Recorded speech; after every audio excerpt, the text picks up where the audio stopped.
Hi, you are watching Pinoy Scoop, your daily entertainment news channel in the Philippines.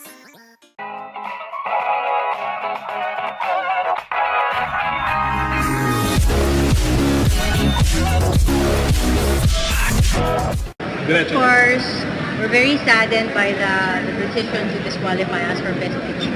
Because, as you know, lahat ng kasali, lahat ng kalahok sa MMFF, lahat kami nagtrabaho ng mabuti to be part of this. No? So we are honored to be here, but also we are very dismayed with the situation.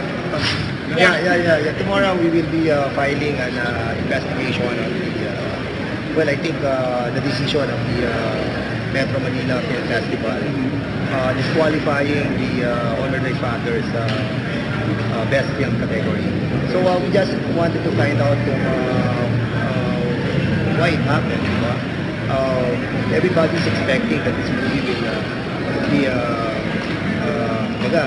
pambato, diba?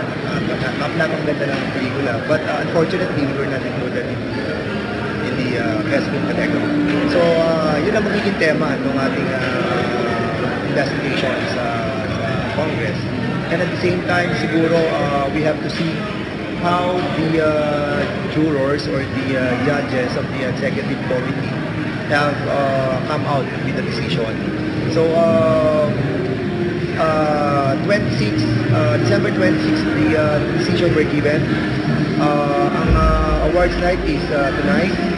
So parang merong injustice na nangyari, di ba? So kahit sa COMELEC or sa Supreme Court, binibigyan tayo ng motion for reconsideration, di ba? We are given time to file our answer sa mga allegation. But unfortunately, this was not given to the executive producer of Honorary Family. So yun yung gusto nating malaman doon sa investigation. So fortunately, nakasama ako dun sa pelikula. And being a part of this movie, I was able to feel the sense of this movie. And fortunately also, I am a congressman.